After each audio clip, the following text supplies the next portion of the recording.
Welcome back to my YouTube channel We Came to Glory. Here we are going to learn chemical bond. But before starting it, one thing is that if you haven't subscribed my channel yet, please subscribe it and don't forget to hit the bell icon so that you will be notified every time about my upcoming videos. Okay? So, listen, in this chemical bond it means the bond formed between the atoms, molecules and ions. Atom, molecule और ion के बीच में जो bond होता है that is the chemical bond. Chemical bond it is also defined as it is the physical phenomenon of chemical substances that have been included the attraction bit of the atoms by exchanging or sharing of electron takes place. Means atoms में जो electrons होते हैं वो exchange या फिर share करके जो bond तैयार होता है that is the chemical bond. We can define in any one of the way. So see here, basically chemical bond have been divided into two types. These are ionic bond and second one covalent bond. Chemistry में ये problem हमेशा रहता है कि chemistry में bond form कैसे होते हैं, कौन से बॉन्ड्स तैयार होते हैं. Actually only two main types of bonds there, ionic bond and covalent bond. Actually there are variety of bond, ionic bond, covalent bond, metallic bond, then coordinate bond. So, next to that, bond formed due to the van der Waals force of attraction also. But all about this bond, although they are bonds, but the basically two important bonds are ionic bond and covalent bond. So let's see about the ionic and covalent. Ionic bond is also called as electrovalent bond. It is also called as electrovalent bond, and covalent bond is called as molecular bond. Okay, so what is the ionic bond? Ionic bond, it means that when an atom accept or lose electrons to the another atom is called as ionic bond. Let's see beta. Ionic bond, it means that when an atom accept or loses electrons, loses का मतलब donate भी हो सकता है. When an electron accept or loses electrons in its, that is in its valency electrons with the another atom is called ionic bond. इसे shortly अगर बताया जाए तो transfer of electrons is called ionic bond. What about the covalent bond?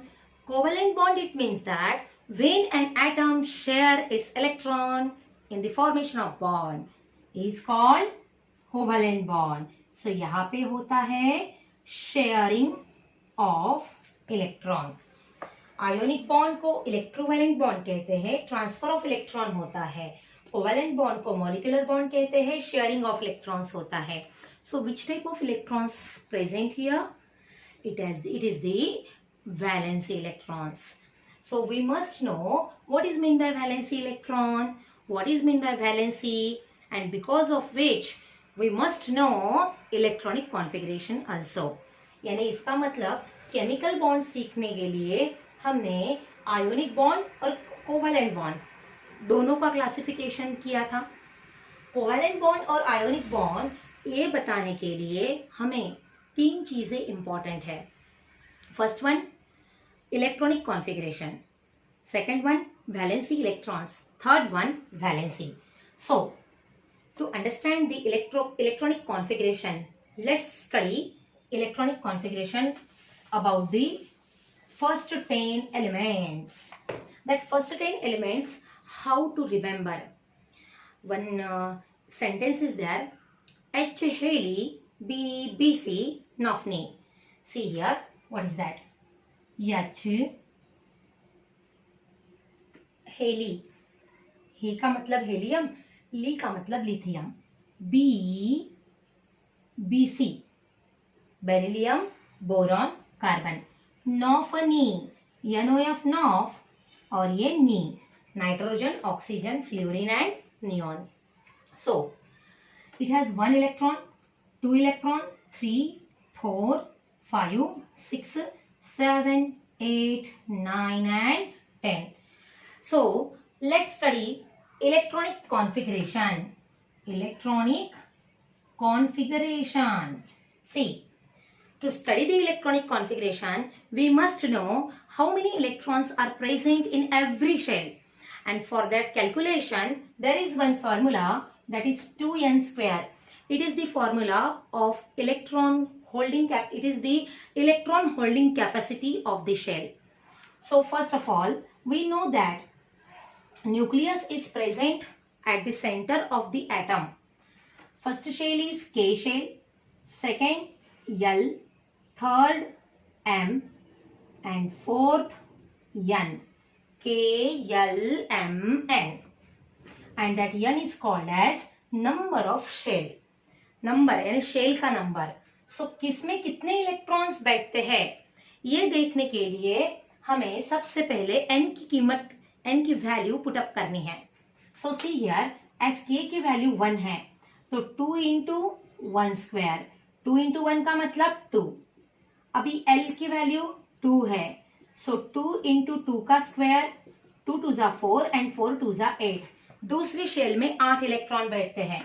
m की value 3 है तो 2 into 3 square and 3 3 जा 9, 9 2 जा 18. n की वैल्यू 4 है बेटा तो 2 इंटू 4 स्क्वायर, 4 4 जा 16, 16 2 जा 32. Therefore 2 8 18 32 इस सीक्वेंस में इलेक्ट्रॉन्स बैठ सकते हैं. तो हमें यहाँ पे सिर्फ 10 एलिमेंट्स की इलेक्ट्रॉनिक कॉन्फ़िगरेशन स्टडी करनी है. And because of which we let's see electronic configuration. यहाँ से हमें वैलेंसी इलेक्ट्रॉन की पता चलेगा और वैलेंसी का भी पता चलेगा. So see here, as hydrogen contain only 1 electron and first shell capacity is 2, therefore it remain as it is. पहली कैपेसिटी 2 है लेकिन यहाँ पे एक ही इलेक्ट्रॉन है, सो हम एज इट इज रखते हैं. दूसरे में 2 है और वैल्यू कैपेसिटी भी 2 है, वो भी रखेंगे. अब नेक्स्ट शेल कब मिलेगी हमें? जब 2 से ज्यादा इलेक्ट्रॉन हमारे पास है तभी एक इलेक्ट्रॉन सेकेंड शेल में जाएगा. सो यहाँ पे बेटा 2 और ये 1, यहाँ पे 2, बचे हुए 2 इलेक्ट्रॉन्स गए सेकेंड शेल में. बोरॉन के लिए 2, बचे हुए 3 इलेक्ट्रॉन्स गए सेकेंड शेल में. हाँ, ये 2, बचे हुए 4 इलेक्ट्रॉन्स गए नेक्स्ट शेल में. नाइट्रोजन 2, बचे हुए 5 इलेक्ट्रॉन्स. वैसे ही हम 2, यहाँ पे कितने बचेंगे? 6, 6 + 2 8 हो गए. 2 7, 2 अभी 8 है ये. सो इसमें क्या होगा, सबसे पहले जो स्टेबिलिटी रहती है वो स्टेबिलिटी हम सीखेंगे. हर एक चीज अगर हमें पता है तो ही हमें जो फाइनल बॉन्ड है वो समझ में आएगा. वो कौन सी इंपॉर्टेंट चीजें हैं? See here, first one is that the duplet and second thing is that the octet. देखो, केमिकल बॉन्ड के लिए इलेक्ट्रॉनिक कॉन्फ़िगरेशन लिया. इलेक्ट्रॉनिक कॉन्फ़िगरेशन समझने के लिए ऑक्टेट रूल पता होना जरूरी है और ड्यूप्लेट रूल पता होना जरूरी है. कोसेल और लेविस, ये जो 2 साइंटिस्ट हैं, Kossel and Lewis, proposed that valency theory, and he stated the octet rule, and according to the octet rule, during the formation of bond, outermost orbit must contain electrons. It means that, see here, just a minute, octet rule क्या कहता है? During the formation of bond, atom can share, atom can gain, atom can lose, any one of the electron or any of the electrons so that its outermost orbit contain 8 electrons. Repeat करना है. सी, octet का मतलब है bond form करने के लिए atom accept भी कर सकता है इलेक्ट्रॉन को, डोनेट भी कर सकता है या फिर शेयर भी कर सकता है, कुछ भी कर सकता है. बस आउटरमोस्ट इलेक्ट्रॉन में 8 इलेक्ट्रॉन होना जरूरी है. Those outermost shell which contain 8 electrons by gaining, losing or sharing, that rule called as octet rule. इसे octet rule कहते हैं. अगर 8 नहीं है, 2 भी है लास्ट इलेक्ट्रॉन में, तो वो somewhat stabilize रहता है. So जिसमें see here helium 2 electrons है, so helium has completed its duplet, therefore it is almost stable in nature. Then after that ये नियॉन 2 8 8 इलेक्ट्रॉन्स है इसमें, therefore neon also completed its octet, therefore it is almost stable. अब ये भी stable है, ये भी स्टेबल है, सो अभी इसका काम ही नहीं है, ये नोबेल गैसेस है. ओके, सो ये दोनों को छोड़ के बाकी अनस्टेबल है. कैसे अनस्टेबल है? वो केमिकली अनस्टेबल एलिमेंट्स है, और ये unstable elements to become a stable, it forms chemical reactions with each other, and because of which there is a formation of, वही अपना पॉइंट, केमिकल बॉन्ड. सो केमिकल बॉन्ड बनाने के लिए और केमिकली स्टेबल होने के लिए वो एक दूसरे के साथ बॉन्ड तैयार करते हैं. उसी का तो नाम आयोनिक और कोवेलेंट बॉन्ड है. So see here electronic configuration खत्म हो चुका. Now about the valency electrons, क्योंकि वैलेंसी इलेक्ट्रॉन भी इंपॉर्टेंट है हमारे लिए. See, the electron present in the outermost shell is called valency electron. क्या है बेटा? वैलेंसी इलेक्ट्रॉन का मतलब आउटरमोस्ट शेल में जो इलेक्ट्रॉन रहते हैं उसे वैलेंसी इलेक्ट्रॉन कहते हैं. सी, 1 एक ही इलेक्ट्रॉन है, वही आउटरमोस्ट शेल है, इसीलिए हाइड्रोजन 1. यहाँ पे भी 1 2 3 4 5 6 7. ओके, ये अपने आउटरमोस्ट इलेक्ट्रॉन है और इसी को वैलेंसी इलेक्ट्रॉन्स कहते हैं. So electron present in the valency shell is called outermost. Electron present in the outermost shell is called valency electrons. But valency electron और valency इन दोनों में थोड़ा सा डिफरेंस है. See here, कौन सा डिफरेंस है बताती हूँ. When the element having the 1 2 3 4 up to the 4, यहाँ पे जितने भी इलेक्ट्रॉन्स रहते हैं वो उसकी वैलेंसी रहती है. Means what? Up to the 4 electrons valency electron and valency becomes equal. 1 electron है, सो ये एक इलेक्ट्रॉन हाइड्रोजन क्या कर सकता है? दूसरे से एक इलेक्ट्रॉन वो लेके अपनी ड्यूप्लेट कंप्लीट कर सकता है, इसलिए 1 is the valency. Lithium, here also 1 present, therefore its valency also 1. It can donate its electron, वो इलेक्ट्रॉन डोनेट भी कर सकता है. Then after that boron, 3 electrons. Boron can donate 3 electrons, and because of which boron has 3 valency. Carbon, अभी carbon में 4 है. Octet होने के लिए अभी हमारा रूल तो पता है, ऑक्टेट का मतलब 8 इलेक्ट्रॉन अगर है तो वो केमिकली स्टेबल रहता है. सो कार्बन में 4 इलेक्ट्रॉन्स है. 8 बनाने के लिए carbon want 4 electrons more. It can share, it can accept another 4 electrons, or it can donate another 4 electrons, and because of which its valency is 4. But from this 5 6 7 5 to 7, valency electron और valency दोनों अलग अलग चीजें हैं. 5 electrons है, 5 को 8 बनाने के लिए 3 इलेक्ट्रॉन्स की नीड है. तो instead of losing 5 electron, nitrogen is interested to take more 3 electrons. Means 5 को लूज करने से बेटर है 3 को गेन करेंगे, इसीलिए ये नाइट्रोजन की जो वैलेंसी है वो 3 है. कैसे की वैलेंसी बेटा? ये ऑक्टेट रूल में से ऑक्टेट से 5 को माइनस कर दिया, सो बचे हुए हैं 3. So nitrogen has 3 valency, oxygen has 8 में से 6 गए तो यहाँ पे 2 इलेक्ट्रॉन्स, 8 में से 7 गए यहाँ पे 1 electron. So nitrogen has 5 valency भी है, 3 भी वैलेंसी भी है। 3 ज्यादा प्रिफर होगी बॉन्ड्स तैयार करने के लिए। ऑक्सीजन 2 वैलेंसी, फ्लोरीन 1 वैलेंसी और neon actually it is the almost stable, no need to take part in the chemical reaction. So these are our valencies, valency electrons and electronic configuration. Now let's start how ionic bond and covalent bond form. समझ में आया इतना? So ये है valencies और valency electrons.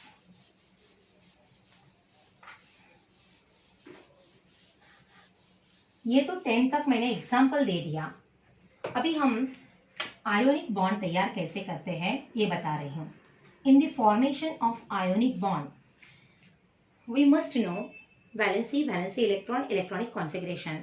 If we consider NaCl, Na का मतलब sodium और Cl का मतलब क्लोरीन। सोडियम का एटॉमिक नंबर है 11, क्लोरीन का एटॉमिक नंबर है 17। So according to the electronic configuration 2, 8, 1 its electronic configuration. यहाँ पे 2, 8, 7। Sodium has 1 electron in its outermost shell, chlorine has 7 electrons in its outermost shell. So see here, sodium को 1 electron है और हमें करना है आयोनिक बॉन्ड तैयार। और हमारी डेफिनेशन क्या है आयोनिक बॉन्ड की? Transfer of electron. So sodium क्या करता है, यहाँ पे 1 को 8 बनाने के लिए 7 इलेक्ट्रॉन की जरूरत है। Instead of taking 7 electron from other, sodium is interested in donating 1 electron. So ये 1 इलेक्ट्रॉन डोनेट करेगा क्लोरीन को। सो क्लोरीन को यानी आउटर मोस्ट शेल में डोनेट करेगा।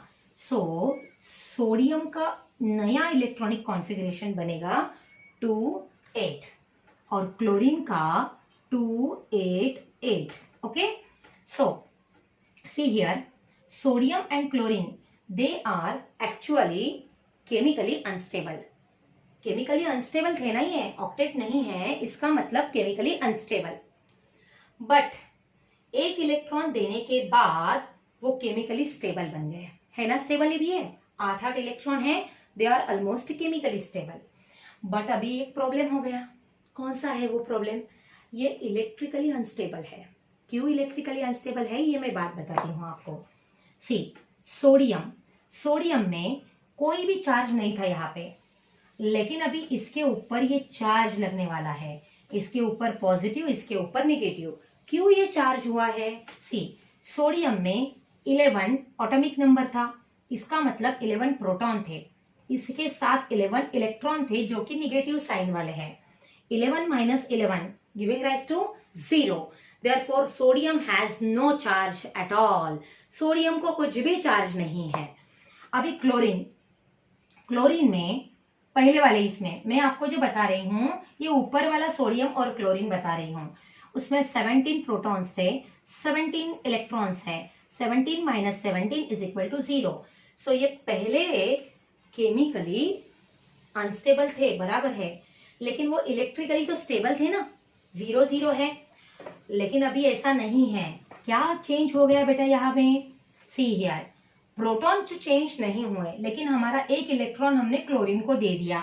सो ये 11 की जगह पे 10 हो गया। सो 11 में से 10 गए, कितने बचे हैं? 1।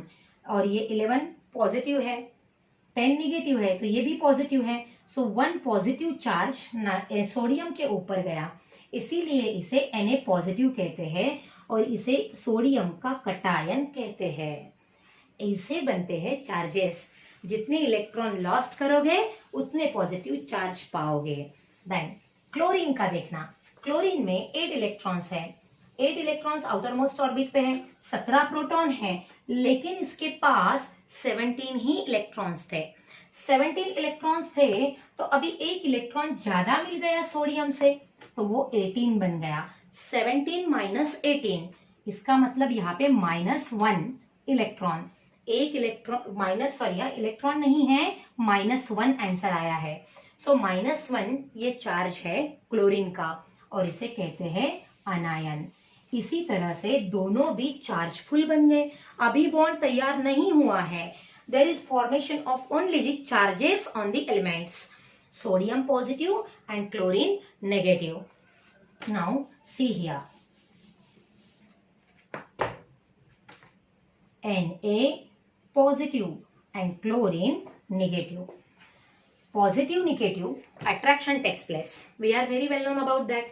And therefore, in between the sodium and chlorine, there is a bond formed due to the attraction between positive and negative sign. That is called electrostatic force of attraction takes place between the sodium and chlorine, and therefore formation of sodium chloride. In this way, this is the bond that is called ionic bond. जिस bond से sodium positive और chlorine negative एक दूसरे के साथ जुड़ जाते हैं, that is called ionic bond. Understand these things? So the bond formed due to the transfer of electron is called ionic bond. Got it? Now let's see covalent bond. अब हम देखेंगे कोवैलेंट बॉन्ड।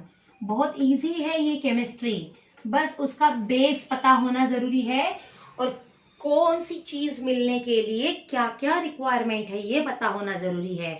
जैसे कि ionic bond और covalent bond पता होने के लिए सबसे पहले इलेक्ट्रॉनिक कॉन्फ़िगरेशन का पता होना जरूरी है, वैलेंसी इलेक्ट्रॉन का पता होना जरूरी है, आफ्टर दैट वैलेंसी पता होना जरूरी है, और वैलेंसी पता होने के लिए ऑक्टेट रूल पता होना जरूरी है।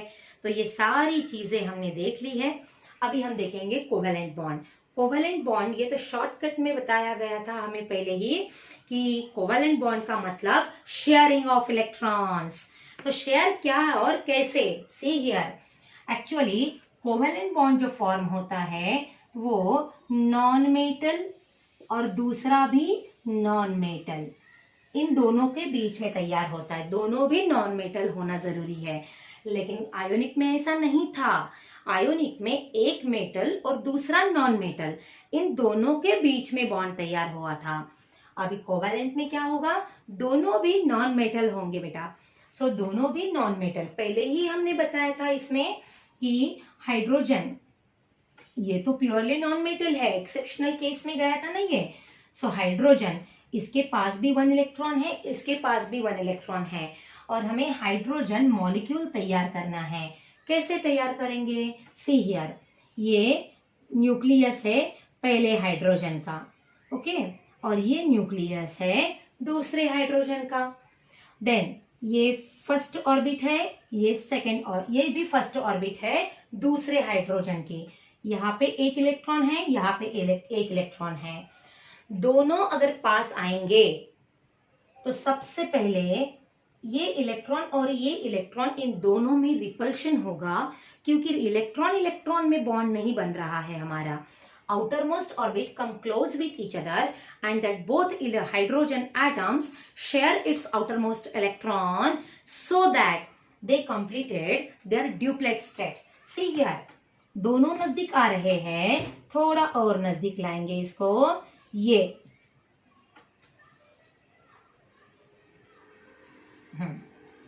न्यूक्लियस सेंटर में है।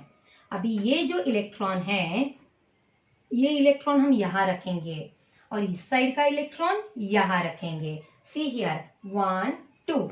अभी ये H1 है और ये H2 है, यानी एक पहला हाइड्रोजन, ये दूसरा हाइड्रोजन, दोनों ने अपने अपने इलेक्ट्रॉन्स शेयर किए हैं। तो वो देखो, अभी इस साइड का काउंट करो 1 2, इस साइड का काउंट करो 1 2। ये न्यूक्लियस जो है ना बीच में, N फॉर न्यूक्लियस है, तो ये N नहीं भी लिखोगे तो भी कोई प्रॉब्लम नहीं है। सो 1 2 1 2, दोनों के लिए कॉमन 2 इलेक्ट्रॉन्स है। Therefore they almost completed their duplet state, they are almost stable in nature. अभी ये दोनों भी स्टेबल हो गए हैं। सो अभी और हम एग्जाम्पल देख सकते हैं। यहाँ पे एक ऐसी बात है कि ये कोवैलेंट बॉन्ड जो है होमो एटॉमिक से भी मॉलिक्यूल बना सकता है, हेटेरो एटॉमिक से भी मॉलिक्यूल बना सकता है। हेटेरो एटॉमिक देखना बेटा कैसा है। For example HCl। हेटेरो का मतलब जब दो डिफरेंट एटम्स इकट्ठा आते हैं और बॉन्ड तैयार करते हैं तो उसे क्या कहते हैं? Chemical bond due to the hetero atoms. See here, hydrogen, hydrogen ही लिखती हूं मैं अभी और अच्छे से समझ में आएगा। न्यूक्लियस सेंटर में है और ये एक इलेक्ट्रॉन इसके पास है। अभी क्लोरीन देखना, क्लोरीन, क्लोरीन में आपको तो पता है 2 8 7 इलेक्ट्रॉनिक कॉन्फ़िगरेशन है। तो पहले इसमें 2 इलेक्ट्रॉन है, दूसरे इसमें 1 2 3 4 5 6 7 8 है और जो तीसरी शेल है वो शेल 7 इलेक्ट्रॉन्स है इसमें। 1 2 3 4 5 6 7 8 8 इलेक्ट्रॉन्स है। ओके, 4 ये और 4 ये 8, लेकिन अपने इसमें तो 7 ही है तो 7 इलेक्ट्रॉन्स हमने लिए हैं।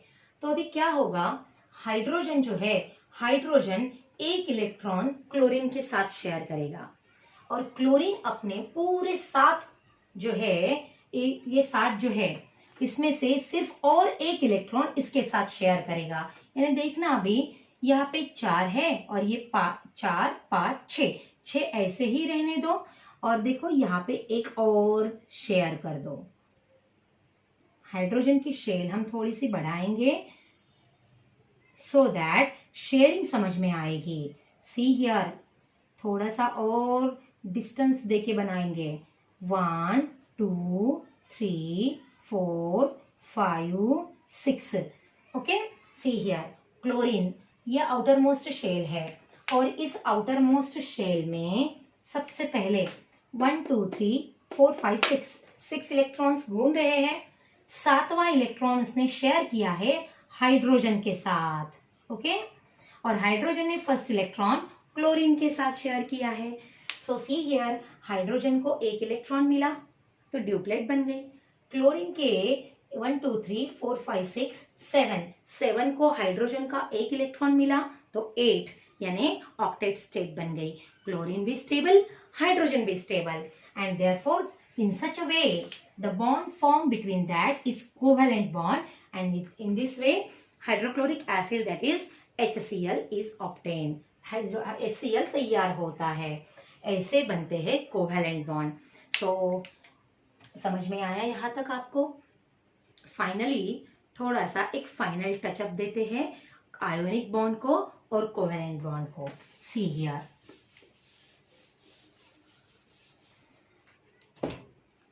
सबसे पहले हम यहाँ पे आयोनिक बॉन्ड लिखेंगे और यहाँ पे कोवेलेंट बॉन्ड लिखेंगे। हाँ, सी, फर्स्ट वन। कोई भी चीज अगर हम डिस्टिंग्विशिंग पैटर्न में लिखेंगे तो वो ज्यादा टाइम तक हमें अच्छे से याद रहती है। सो देखना बेटा, आयोनिक बॉन्ड जो है ये ज्यादा कॉमन बॉन्ड नहीं है। जो कॉमनली स्टडीड है वो है कोवेलेंट बॉन्ड। सो यहाँ पे हम not much common. Covalent bond क्या है? It is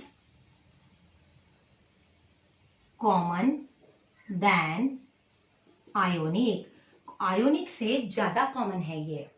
then next thing that not much appear in living things में ज्यादा अपीयर नहीं होता ये ionic bond. Okay, so covalent bond जो है वो ज्यादा अपीयर होता है in most of the living things. Okay बेटा, most of the living things molecules are covalently bonded। क्या है ये? In most of the living things molecules are covalently bonded। तीसरी बात जो आपको भी पता है वो है आयोनिक बॉन्ड कैसे तैयार होता है? ट्रांसफर ऑफ इलेक्ट्रॉन से, और ये शेयरिंग ऑफ इलेक्ट्रॉन से होता है। मैंने आपको लास्ट वीडियो में भी बताया था, कोई भी चीज सिक्वेंशियली और प्रॉपर सीक्वेंस अगर मेंटेन करोगे तो कभी नहीं भूलोगे। आयोनिक बॉन्ड हर बार दिखता है क्या? नहीं। किसमें नहीं दिखता फिर ज्यादा? लिविंग थिंग्स में। ये कॉमनली दिखता है और कोवेलेंटली बॉन्डेड लिविंग थिंग्स में ज्यादा है। किस वजह से तैयार हो रहा है? ट्रांसफर ऑफ इलेक्ट्रॉन की वजह से। Covalent bond sharing of electron की वजह से। Then after that transfer of electron हो रहा है, इसीलिए चार्जेस तैयार हो रहे हैं। Charged species obtain. लेकिन यहाँ पे तो चार्जेस ही नहीं है कोवेलेंट में, सो इसीलिए यहाँ पे क्या हुआ? ये इलेक्ट्रिकली न्यूट्रल स्पेसीज तैयार हो रही है। वो चार्ज्ड स्पेसीज तैयार होने की वजह से क्या हुआ बेटा? इसमें इलेक्ट्रोस्टैटिक फोर्स ऑफ अट्रैक्शन आया और आयोनिक बॉन्ड तैयार हुआ। और वो इतना स्ट्रांग था कि I mean to say that because of the charges and electrostatic force of attraction ये जल्दी से जल्दी ब्रेक नहीं होगा। सो इसीलिए difficult to break. Understand? It is difficult to break, लेकिन ये इजी टू ब्रेक। अब ये डिफिकल्ट टू ब्रेक है, अंडरस्टैंड? डिफिकल्ट टू ब्रेक है, ब्रेक ही होना इम्पॉसिबल लग रहा है, तो ऑब्वियसली इसका जो मेल्टिंग पॉइंट और बॉइलिंग पॉइंट है वो भी हाईएस्ट रहेगा। सो हाईएस्ट और हाई बीपी एमपी, आप इसे अलग अलग पॉइंट्स में लिख सकते हो या फिर एक ही पॉइंट में लिख सकते हो। हाईएस्ट एमपीबीपी, और यहाँ पे ऑब्वियसली जो इजी ब्रेक होगा तो इजी मेल्ट होगा, इजी मेल्ट हुआ तो इजी बॉईल होगा। सो लो बीपी और MP. BP stands for boiling point, MP stands for melting point. Then at last, 7th point. See, in most of the cases, at room temperature, ionic bond appear in the solid state. Okay? At RT. RT का मतलब room temperature. Ionic bond appear in the solid state. And in that, at RT, covalent bond appear or found in the gaseous state as well as liquid state. Liquid and gaseous state. So, in this way, और एक point हम add कर सकते हैं। See here, कौन सा point है बेटा? वो आयोनिक बॉन्ड किसके बीच में होता है? आयोनिक बॉन्ड तैयार होता है एक मेटल तो दूसरा non metal. The bond formed between the metal and non-metal is called ionic bond. And यहाँ पे the bond formed between the non-metal, दोनों भी non-metal है। Okay? The bond formed between the non-metal and non-metal is called covalent bond. Understand up to this? So see here, in this way, chemical bond is finished. Okay, thank you. So, don't forget to like, subscribe and share my videos.